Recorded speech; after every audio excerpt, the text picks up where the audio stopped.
شايفين.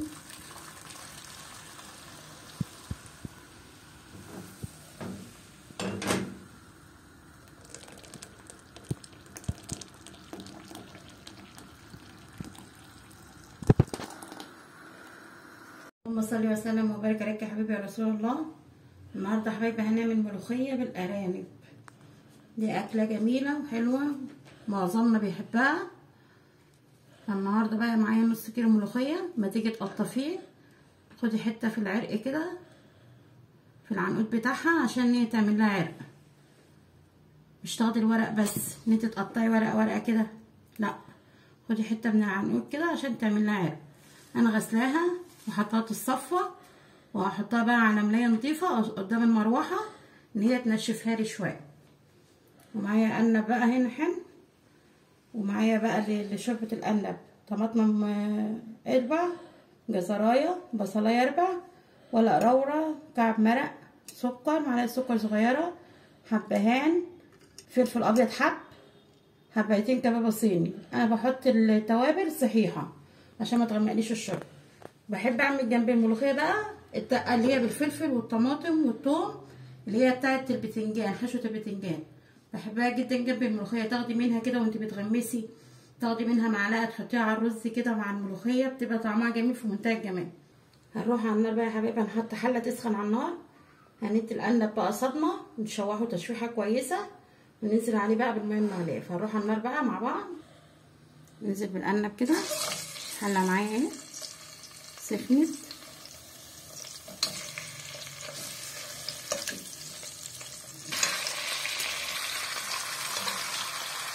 انا كده بفكر الارنب هقلبه بقى على الناحيه التانيه بالطريقه دي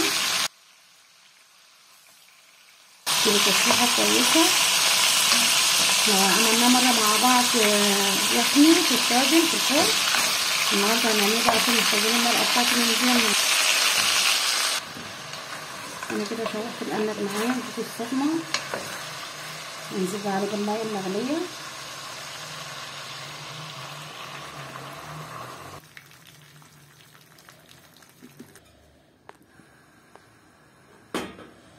نزلت بقى بالبصله والجزرايه والطماطمايه، نزلت هنا بالبصله والطماطمه والجزره. انكه المرقه بقى، احط التوابل بتاعتها زي ما قلت لكم، بحط التوابل صحيحه، محطهاش مطحونه عشان ما تغمقش الشوربه، واسيبه بقى يستوي براحته. احنا عملناه قبل كده مع بعض يخني بالطاجن في الفرن. النهارده بقى عشان هنعمل ملوخيه جنبه محتاجين المرقه، وقلنا بقى نديله التشويحه الصدمه كده ونحط له الماء المغليه بالتوابل بتاعتنا دي، يبقى معاكي احلى شوربه ارانب تعملي بيها الملوخيه النهارده. ويا رب النهارده الوصفه تعجبكم ان شاء الله. هنعمل الدقه بقى اللي انا بحبها جنب الملوخيه. معايا كام فص ثوم كده، وعاملين فلفل اخضر،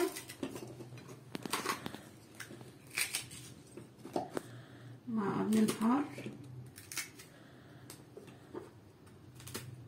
مع طماطمايه،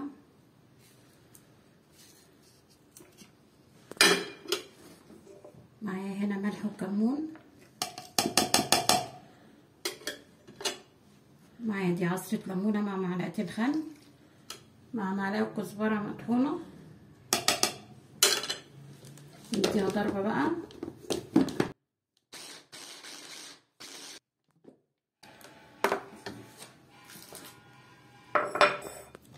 ريحتها جميلة، تبقى طعمها جميل جنب الملوخية، سواء كانت الملوخية بعيش او تاخدي منها معلقة كده مع شوية الرز والملوخية، بتبقى في منتهى الجمال. انا كده يا حبايبي عملنا بيستوي معايا.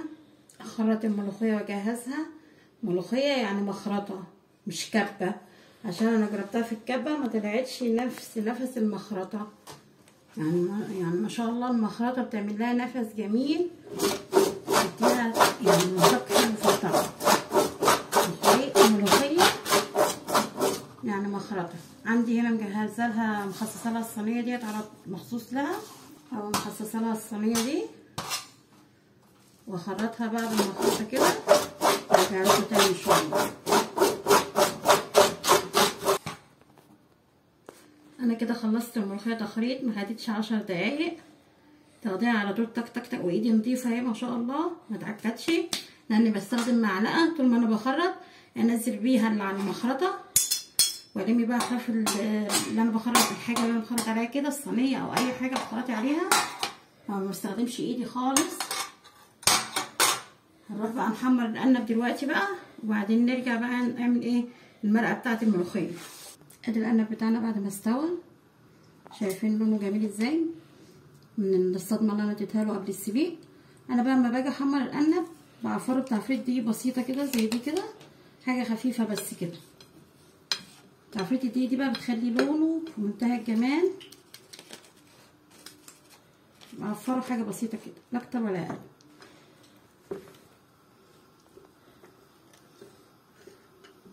حاجه خفيفه.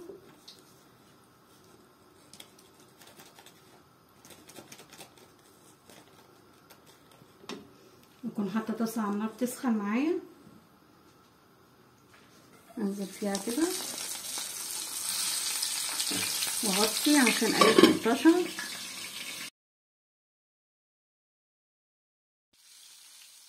شايفين لونه جميل ازاي؟ هي تعفيره الدقيق بتديله اللون الذهبي الجميل ده.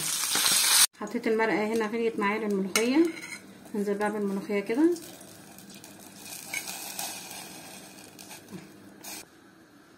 انا في الطبيعي بعملها ني في ني. يعني ايه ني في ني؟ بحط المرقه تغلي واروح حاطه فص الثوم والكزبره المطحونه، بس هي النهارده مطلوبه ان هي تتاكل بالطشه. انا بقى حاطه على العين اللي ورا كده الطشه، انزل بالثوم، مش عايزاه يغمق معايا، عايزاه يبقى صفاره خفيف كده عشان ما يبقاش ممرر في الاكل. والملوخيه هنا على العين اللي قبلها، شايفين ما شاء الله.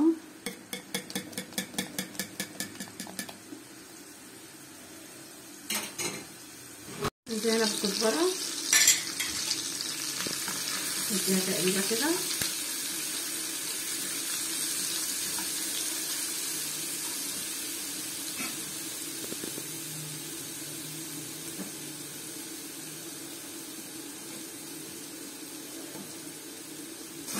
كده الطشه خفت معايا، انزل بيها بقى على الملوخيه هنا.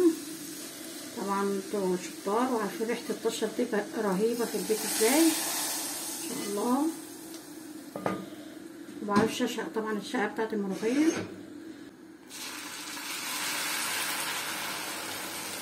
شايفين الجمال؟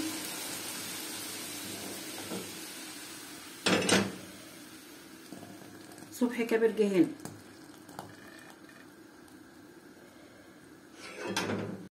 شايفين الجمال؟ حبة ملوخية يستاهلوا بقى، لأنه شكله جميل. شوية رز بشعرية حلوين كده، والدقة دي بتبقى طعمها رهيبة. أتمنى إن الفيديو النهاردة يكون عجبكم. لو أول مرة تشوفوني، أنا اسمي هبة، ما تنسوش تعملوا لايك وشير واشتراك في القناة.